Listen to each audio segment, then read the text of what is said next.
ಜೈ ಹಿಂದ್, ಜೈ ಭಾರತ್. ನಮಗೆ ಗೊತ್ತಿರೋ ಹಾಗೆ ಪೂರ್ ಟಿವಿ ಅಂತ ಹೇಳಿದ್ರೆ ತಮಿಳಲ್ಲಿ ಬೇರೆನೆ ಆಗುತ್ತೆ. ಈ ಚಾನೆಲ್ದು ಎಂಬಡಿ ಅನ್ಕೊಂಡು ಸುಳ್ಳು ಸುದ್ದಿನ ತಿಳಿಸ್ತಿದ್ದ ರಾಕೇಚ ಅಂದ್ರೆ ಕಾಚ. ಈ ಕಾಚ ಯಾರಿದ್ದ ಬೇವರ್ಸ್ ಇವನಿಗೆ ಒಂದು 5-6 ವರ್ಷದ ಹಿಂದೆ ಒಂದು ಹೆಂಗಸು ಎಕಡಾದಲ್ಲಿ ಚಪ್ಪಲಿ ಹಿಡ್ಕೊಂಡು, ಅಂದ್ರೆ ಎಕಡಾದಲ್ಲೇ ಇವನ್ನ ಚಡ್ಡಿಲ್ ಕೂರಿಸಿ ನಾಯಿಗೆ ಬಡ್ದಂಗ್ ಬಡ್ದಿದ್ಲು. ಅದನ್ನೆಲ್ಲ ನಾವು ನೋಡಿ ಪ್ರತಿದಿನ ನೋಡ್ತಲೇ ಇರ್ತೀವಿ. ಅಲ್ಲಿಂದ ಬರ್ತಲೇ ಇರುತ್ತೆ. ಈ ಬ್ಯಾವರ್ಸಿಗೆ ಆ ಒಂದು ಹೆಂಗಸು ಹಾಕಿದ್ದಿದ್ನ ಏಟು ಏನು ಬಾರಿಸಿದ್ಲು ಇವನಿಗೆ, ಅದನ್ನ ನಾವು ಪದೇ ನೋಡ್ತೀವಿ. ಯಾಕಂತ ಹೇಳಿದ್ರೆ ಈ ಕಚಡ ಇವನು ಯಾರಿದ್ದಾನೆ, ಇವತ್ತು ಈ ಒಂದು ಚಾನಲ್ ಬಂದಾಗಿದೆ. ಯಾಕಂತ ಹೇಳಿದ್ರೆ ಅದೆಷ್ಟೋ ಸೌಜನ್ಯ ಪರವಾಗಿ ಸುಳ್ಳು ಸುದ್ದಿನ ಅದೇನೆಲ್ಲ ಫೇಕ್ ಡಾಕ್ಯುಮೆಂಟ್ಸ್ನೆಲ್ಲ ಇಟ್ಕೊಂಡು ಬಂದು ಇವನ ಅಪ್ಪಂದಿರದ ಬಗ್ಗೆ ತುಂಬಾ ಮಾತಾಡ್ದ. ಅದ್ರ ಕೊನೆಗೆ ಮಾರ್ಮಾಂಗದ ಕೂದಲಿಂದ ತಾಯ್ತ ಮಾಡಿ ಕಟ್ತೀನಿ ಅಂತಾನು ಹೇಳ್ದ. ಈ ಬ್ಯಾವರ್ಸಿಗೆ ನಾನು ಹೇಳ್ತಾ ಇದ್ದೀನಿ ಇವಂದೇ ಭಾಷೆಯಲ್ಲಿ ಏನಂತ ಹೇಳಿದ್ರೆ, ನಿನ್ನ ತುಣ್ಣೆ ಮೇಲೆ ಕೂದಲಿದ್ರೆ ಅದನ್ನ ನೀನು ಸೂಳೆ ಮಗನೇ ಬಿಚ್ಚಿ ತೋರ್ಸು, ನಿನ್ನ ಹತ್ರ ಸಾಮಾನಿದೆ ಅಂತ. ನೀನೊಬ್ಬ ಗಂಡಸು ಅನ್ನೋದನ್ನ ನೀನು ತೋರ್ಸು, ಆವಾಗ ಅದರಲ್ಲಿ ಒಂದು ಕನ್ಫರ್ಮ್ ಆಗ್ಲಿ ನಿನ್ನ ಹತ್ರ ತಾಯ್ತ ಮಾಡೋಕೆ ಕೂದಲಿದೆ, ಆದ್ರೆ ಕಮ್ಮಿ ಆಗಿದೆ ಅಂತ. ನಾನು ಹೇಳ್ತೀನಿ, ನೀನೊಂದು ಚಕ್ಕ ಕಣು, ನೀನೊಬ್ಬ ಬೇವರ್ಸಿ. ನೀನು ನಮ್ಮ ಹಿಂದೂ ಧರ್ಮದಲ್ಲಿ ಹುಟ್ಟಿ ನಮ್ಮ ಒಂದು ಹಿಂದೂ ಧರ್ಮದ ಒಂದು ಹೆಣ್ಣನ್ನ 4 ಜನ 12 ವರ್ಷದ ಹಿಂದೆ ಅತ್ಯಾಚಾರ ಮಾಡಿದ್ರು. ಅವಳನ್ನ ಬಲಾತ್ಕಾರ ಬೇರೆನೇ ರೀತಿ ಮಾಡಿದ್ರು, ಮೃಗ ತರ ಅವಳನ್ನ ಕೊಂದು ತಿಂದ್ರು, ಅವಳ ಜೀವನ ಬಿಸಾಕಿ ಹೋದ್ರು. ಅಷ್ಟು ವಿಷಯ ನಿನಗೆ ಗೊತ್ತಿದ್ರು ನೀನು ಇಲ್ಲ ಸಲ್ಲದ ಸುಳ್ಳು ಮಾತುಗಳನ್ನ ಹೇಳ್ಕೊಂಡು, ಲೈಸೆನ್ಸೇ ಇಲ್ದಲೆ ಒಂದು ಚಾನಲ್ ಇಟ್ಕೊಂಡು ಅದೆಷ್ಟೋ ಜನಗೆ ನೀನು ವಂಚನೆ ಮಾಡಿ ಮೋಸ ಮಾಡಿ ಅದೇನೇನೋ ನಿನ್ಗೆ ಬೇಕಾಗಿದ್ದಂತ ವಿಷಯಗಳನ್ನ ನೀನು ಸುಳ್ಳು ವಿಷಯನೇ ನೀನು ತುಂಬಾ ಹೇಳ್ಕೊಂಡೆ. ಇವತ್ತಿನ ದಿವಸ ನಿನಗೆ ಸೌಜನ್ಯದ ಶಕ್ತಿ ಏನನ್ನೋದು ನಿನಗೆ ಇವತ್ತು ಅರಿವಾಗಿದೆ. ನೀನು ಬಾಯಿದೆ ಅಂತ ಹೇಳ್ಕೊಂಡು ತುಂಬಾ ಮುಟ್ಟಾಳಂತರ ನೀನು ಮಾತಾಡಿದ್ದೆ. ಆದರೆ ಇವತ್ತಿನ ದಿವಸ ನೀನು ಸೌಜನ್ಯ ಕ್ಷಮಿಸು ಅಂತ ಅದೇನೋ ಒಂದು ಎಪಿಸೋಡ್ ನೀನು ಮಾಡ್ಕೊಂಡು ಹೋದೆ, ಆವತ್ತೇ ನಿನಗೆ ಇದ್ರದ್ದು ಶಿಕ್ಷೆ ಸಿಗುತ್ತೆ ಅನ್ನೋದು ನಮಗೆಲ್ರಿಗೂ ಗೊತ್ತಿತ್ತು. ನೀನೊಂದು ಹಿಂದೂ ಧರ್ಮದಲ್ಲಿ ಹುಟ್ಟಿ ಒಂದು ಹಿಂದೂ ಧರ್ಮದ ಮುಖ್ಯಸ್ಥ ಸೌಜನ್ಯ ಪರ ಹೋರಾಟಗಾರರಾದಂಥ ಮಹೇಶ್ ಶೆಟ್ಟರನ್ನ ನೀನು ಬಾಯಿಗೆ ಬಂದಂಗೆ ಮಾತಾಡಿದ್ದೆ.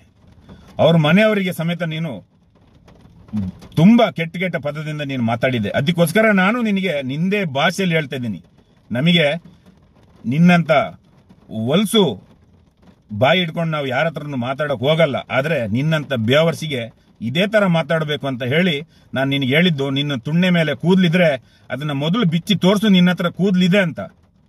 ನಿನ್ನ ಮಾರ್ಮಾಂಗದಲ್ಲಿ ಕೂದಲಿದ್ರೆ ಅದನ್ನ ನೀನು ಈ ನಮ್ಮ ಕರ್ನಾಟಕದ ಜನರಿಗೆ ತೋರ್ಸು, ನೀನು ಗಂಡಸು ಅನ್ನೋದನ್ನ ನೀನು ತೋರ್ಸು.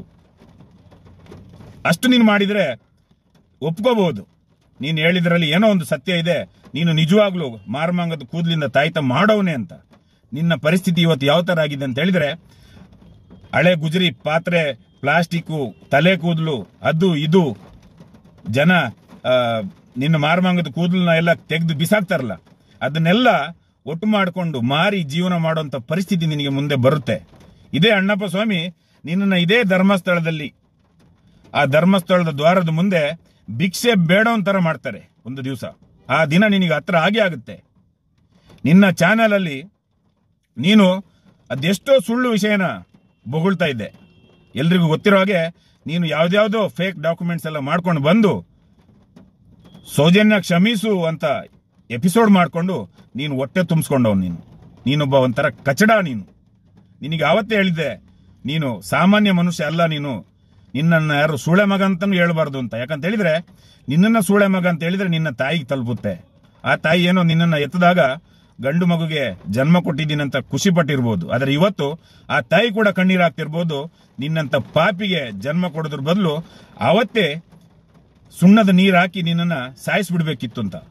ಅದೇ ರೀತಿ ಆ ತಾಯಿ ಇವತ್ತು ಕೊರಗ್ತಾ ಇರ್ಬೋದು, ನಿನ್ನಂತ ಬೇವರ್ಸಿಗೆ ಜನ್ಮ ಕೊಟ್ಟು.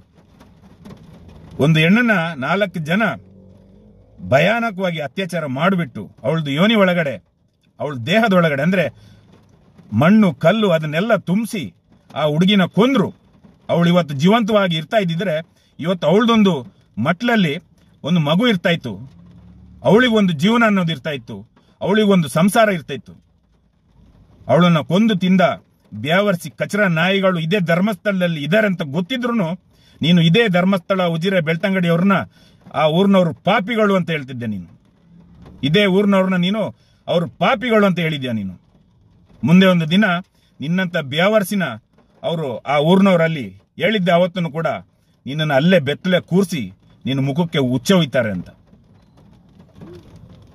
ಮೊನ್ನೆ ಅಷ್ಟೇ ಸೌಜನ್ಯ ಪರ ಹೋರಾಟಗಾರರ ಮೇಲೆ ಪಡುಬುದ್ರಿ ಎಳ್ಳೂರ್ ಹತ್ರ ಅಡ್ಡ ಹಾಕ್ಬಿಟ್ಟು ಒಂದು 50 ಜನ 4 ಜನಗೆ ಹೊಡೆದಿದ್ದಾರೆ. ನೀವು ಹೊಡೆದಿರೋದು ಸತ್ಯ, ಆದ್ರೆ ನಾನು ಹೇಳ್ತಾ ಇದ್ದೀನಿ, ಮುಂದೆ ಬರೋ ಯಾವುದೇ ಒಂದು ದಿವಸ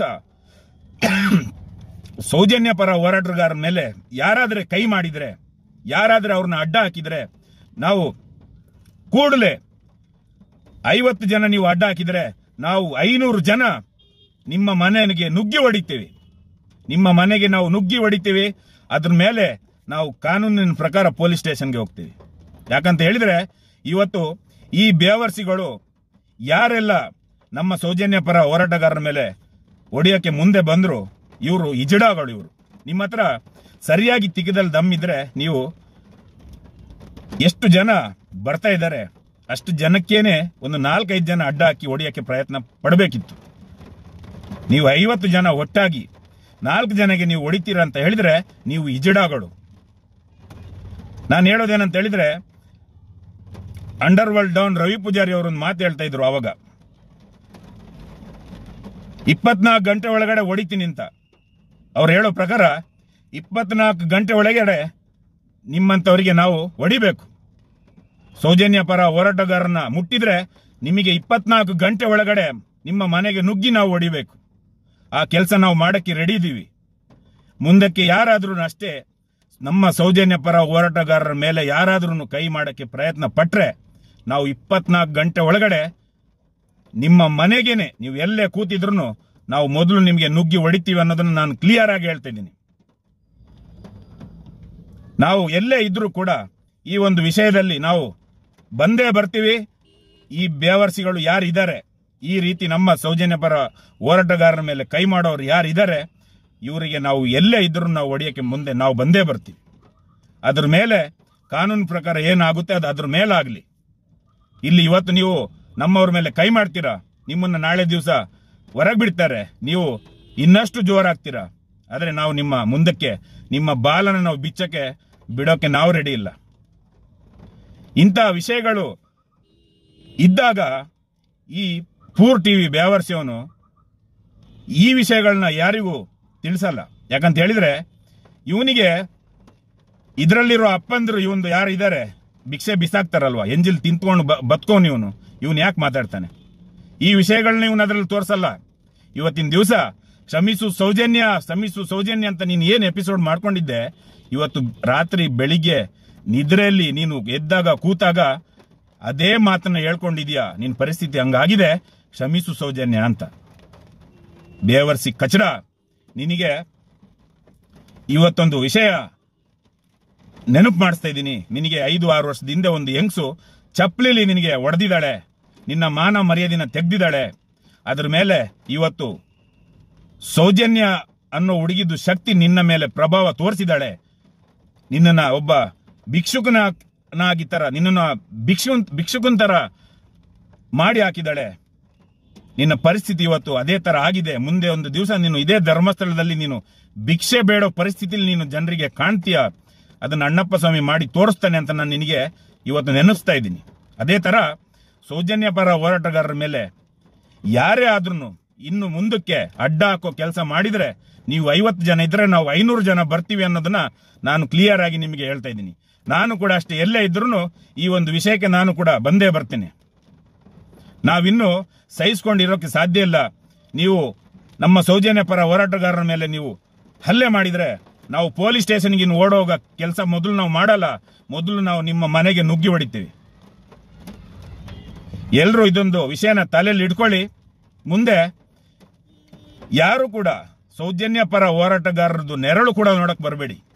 ನಿಮ್ಮ ಹತ್ರ ತಿಕ್ಕದಲ್ಲಿ ದಮ್ ಇದ್ರೆ ನೀವು ನಿಜವಾಗ್ಲೂ ಗಂಡಸಾಗಿದ್ರೆ ಎಲ್ಲಿ ಸೌಜನ್ಯ ಸಭೆ ನಡೆಯುತ್ತೆ ಅಲ್ಲಿಗೆ ಬನ್ನಿ.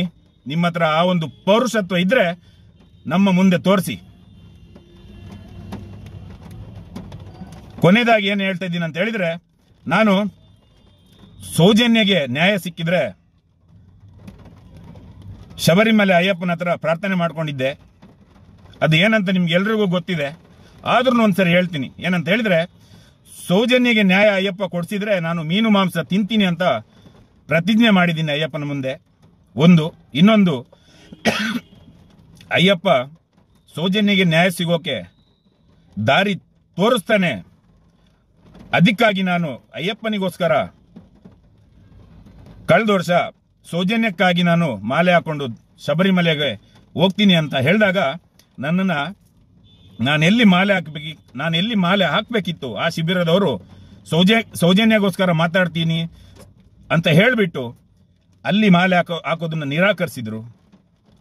ಆವಾಗಲೂ ನಾನು ಅಯ್ಯಪ್ಪನಿಗೆ ಹೇಳಿದ್ದೆ, ಇದಕ್ಕೆ ನೀನೊಂದು ಉತ್ತರ ನನಗೆ, ಅವರಿಗೆ ನಾನು ಉತ್ತರ ಕೊಡೋ ಥರ ನೀನು ನನಗೆ ಆ ಉತ್ತರನ ಕೊಡಿಸ್ಬೇಕು. ಅವತ್ತೇ ನಾನು ಆ ಶಿಬಿರದ ಒಳಗಡೆ ಕಾಲಿಡ್ತೀನಿ ಅಂತ ಹೇಳಿ ಬಂದವನು. ನಾನು ಇವಾಗ ಶಿಬಿರದೊಳಗೆ ಹೋಗಲ್ಲ.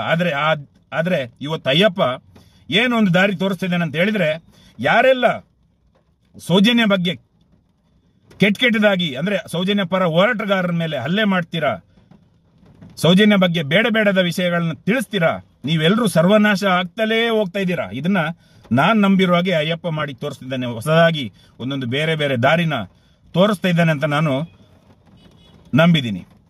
ಅದನ್ನ ನಾನು ಮತ್ತೆ ಯಾಕೆ ಹೇಳ್ತಾ ಇದ್ದೀನಿ ಅಂತ ಹೇಳಿದ್ರೆ, ನೀವು ಕೂಡ ಅಷ್ಟೇ ಸೌಜನ್ಯ ಪರ ಹೋರಾಟಗಾರರ ಮೇಲೆ ಹಲ್ಲೆ ಮಾಡಿದ್ರೆ, ಇವತ್ತು ಈ ಪೂರ್ ಅಂತ ಅಂದ್ರೆ ತಮಿಳಲ್ಲಿ ಇದಕ್ಕೆ ಬೇರೆನೇ ಅರ್ಥ ಇದೆ. ಈ ಪೂರ್ ಟಿವಿ ಅವನು ಯಾರು ಇದ್ದಾನೆ, ಈ ಒಂದು ಪರಿಸ್ಥಿತಿ ಎಲ್ರಿಗೂ ನಿಮಗೆ ಬರೋದೆ. ನೀವು ಹಲ್ಲೆ ಮಾಡಿದವರು ಕೂಡ ಈ ಸೌಜನ್ಯಕ್ಕಾಗಿ ನ್ಯಾಯ ಕೇಳೋರನ್ನ ನೀವು ಅವ್ರ ಮೇಲೆ ನೀವು ಯಾವುದೇ ರೀತಿಯ ಒತ್ತಡ ಹಾಕಿ ಅವ್ರ ಮೇಲೆ ಹಲ್ಲೆ ಮಾಡ್ತೀರಾ ಅಂತ ಹೇಳಿದ್ರೆ ನೀವೆಲ್ಲರೂ ಸರ್ವನಾಶ ಆಗಿ ಹೋಗ್ತೀರಾ. ಅವನು ಯಾವನೇ ಆಗಿರ್ಲಿ, ಅವನು ಯಾವನೋ ಒಬ್ಬ ಎಲ್ಲೋ ಶರ್ಟ್ ಹಾಕೊಂಡಿದ್ದವನ್ನ ಹೈಲೈಟ್ ಮಾಡಿ ತೋರಿಸ್ತಾ ಇದ್ರು, ಮೊದಲು ಇವನೇ ಹೊಡೆದಿದ್ದು ಅಂತ. ಆ ಬ್ಯಾವರ್ಸಿಗೂ ಹೇಳ್ತಾ ಇದ್ದೀನಿ, ನೀನು ಮುಂದೆ ಒಂದು ದಿವಸ ಜಾಗೃತೆಯಲ್ಲಿ ಇರು. ಯಾಕಂತ ಹೇಳಿದ್ರೆ ನೀನು ಇನ್ನೊಂದು ಸಲ ಸೌಜನ್ಯ ಪರ ಹೋರಾಟಗಾರರ ಮೇಲೆ ಕೈ ಮಾಡಿದ್ರೆ ನಿನ್ನನ್ನು ನಾವು ನಿನ್ನ ಮನೆ ಒಳಗಡೆ ನುಗ್ಗಿ ಹೊಡಿತೀವಿ ಅಂತ ನಾನು ನಿನಗೆ ಕ್ಲಿಯರ್ ಆಗಿ ಹೇಳ್ತಿದ್ದೀನಿ. ನಮ್ಮ ಸೌಜನ್ಯ ಪರ ಹೋರಾಟಗಾರರ ಮೇಲೆ ಯಾರಿಗೂ ಹಕ್ಕಿಲ್ಲ. ನಾವು ನ್ಯಾಯನ ಕೇಳ್ತಿದೀವಿ. ಆ ಹೆಣ್ಣನ್ನ ಕೊಂದವ್ರು ಯಾರು, ಅವರಿಗೆ ಶಿಕ್ಷೆ ಆಗ್ಬೇಕು ಅಂತ ನಾವು ಕೇಳ್ತಿದೀವಿ.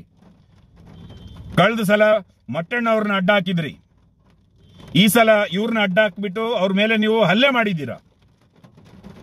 ಇದೇ ಮಣ್ಣಲ್ಲಿ ಹುಟ್ಟಿದವ್ರು ನೀವು, ಇದೇ ತುಳುನಾಡಲ್ಲಿ ಇದೇ ದೇವರುಗಳು ಇರೋ ಜಾಗದಲ್ಲಿ ಹುಟ್ಟಿದವ್ರು ನೀವು ನಮ್ಮದೇ ಧರ್ಮದ ನಮ್ಮದೇ ಜಾತಿಯ ಹುಡುಗಿಯನ್ನ ಅತ್ಯಾಚಾರ ಮಾಡಿದವ್ರನ್ನ ಹುಡ್ಕೋಕೆ ನಾವು ನ್ಯಾಯ ಕೇಳ್ತಾ ಇದ್ದೀವಿ ಅಂತ ಹೇಳಿದಾಗ ನೀವು ನಮ್ಮವ್ರ ಮೇಲೆ ನೀವು ಅಟ್ಯಾಕ್ ಮಾಡ್ತೀರಾ ಅಂತ ಹೇಳಿದ್ರೆ ನೀವು ನಿಜವಾಗ್ಲೂ ಹಿಂದೂ ಧರ್ಮದಲ್ಲಿ ಹುಟ್ಟಿದವ್ರ, ನೀವು ಬ್ಯಾವರ್ಸಿಗಳು ನೀವು.